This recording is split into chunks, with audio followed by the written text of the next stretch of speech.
Three surfaces to this phone: the large square inner screen, and then the two long rectangles that are located on the outside. Samsung phones are typically taken apart by removing the back glass, and this Galaxy Fold appears to be no different. With a bit of heat from my Hika, and a bit of fancy finessing from my Razer Blade, along with the suction cup, I can gently work my way around the back glass panel, slicing through the adhesive. It's a tad difficult since the glass is curved, but not impossible. After the majority of the adhesive is cut, I can twist off the only piece of this phone that doesn't have a screen attached, and pull it away from the phone.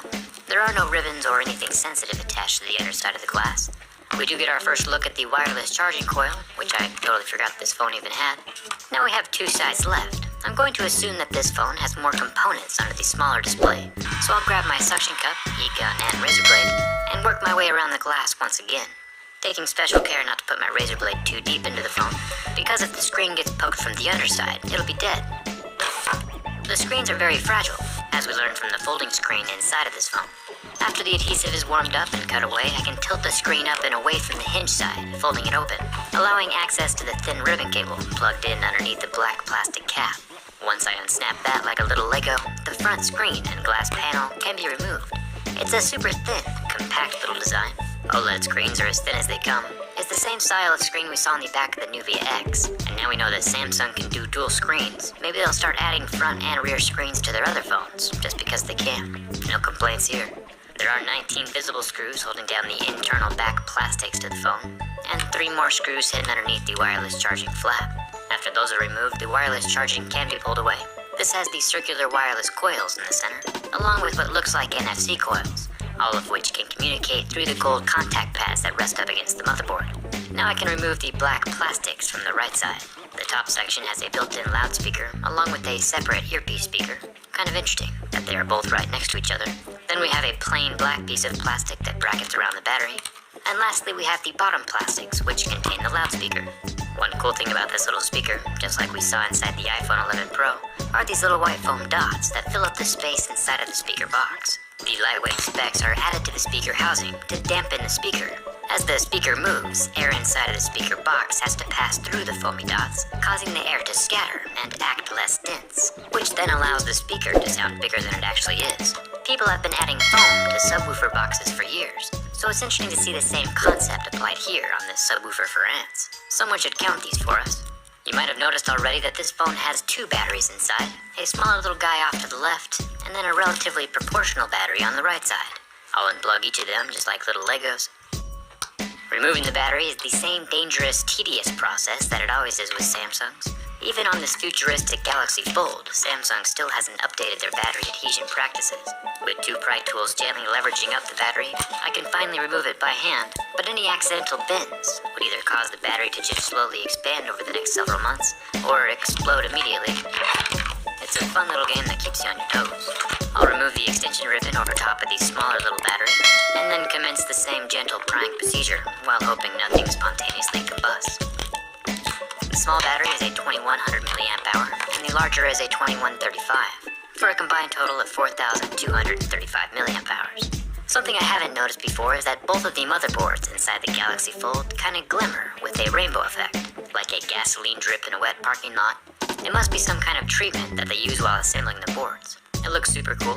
I really do think that sometimes the insides of cell phones look cooler than the outsides. Thumbs up to Samsung for that one. Speaking of internals, here's a close-up shot of the guts. For those of you with the Galaxy Fold, you can screenshot this, crop it, and make it a wallpaper. Back to business, it's time to see how this hinge works, and how it was able to withstand my bin test. The SIM card tray does have a rubber ring around the lip, but there's definitely no ingress protection rating on this phone, since dust can still very easily get inside at other points. I'll remove the 3 large ribbon connectors on this half of the motherboard. Remember that this is also the half of the phone that the smaller rear screen plugs into.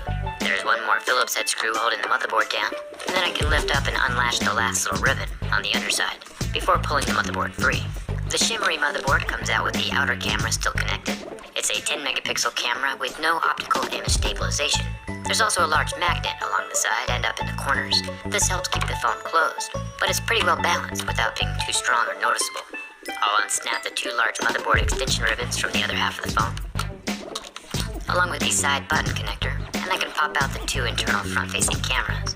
Remember, there are 6 cameras in here. These little guys are the 10 megapixel main camera, along with its 8 megapixel depth sensing sidekick, neither of which have optical image stabilization. After popping off the two bottom signal wires, the motherboard can start lifting away from inside the phone. And once it's out, we get our first glimpse of the copper cooling pad underneath the board. The motherboard doesn't have any thermal paste, but it does have the foam pad to help transfer heat. The triple camera setup on the Galaxy Fold is very similar to the Galaxy Note 10, with its 12 megapixel 2x optical zoom camera down at the bottom, then the 12 megapixel main camera here in the center, that also has optical image stabilization. The main camera also has the little variable aperture gizmo. It can magnetically adjust how much light can enter the sensor with its little circular shutter thingies. Pretty cool. The 12 megapixel wide angle camera up top does not have any optical image stabilization. Remember how I was going to take this phone apart and see if half of the Fold could still function as a full phone? Well, both sides do have a battery, and one half has an extra screen, so it was a good theory. But the problem is the small screen is on the opposite side of the USB-C charging port. So the Galaxy Fold definitely needs both halves of the phone to still function. Who would have thought?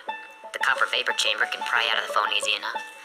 This little guy just dissipates the heat from the processor, allowing the phone to run a little cooler. We've seen this kind of copper inside of a lot of phones at this point, so let's keep going. It's time to check out the massive internal 7.3-inch AMOLED screen and the complex hinge contraption that holds this whole thing together. Now you probably remember that this is the second time the Galaxy Fold has been released. The first time it launched, there was what looked like a screen protector on top, but was actually part of the screen itself. Samsung has since extended that screen protector looking plastic component of the screen up underneath this plastic bezel, so people now won't be tempted to peel it off. My temptation to peel the screen off though is still pretty strong, so let's proceed.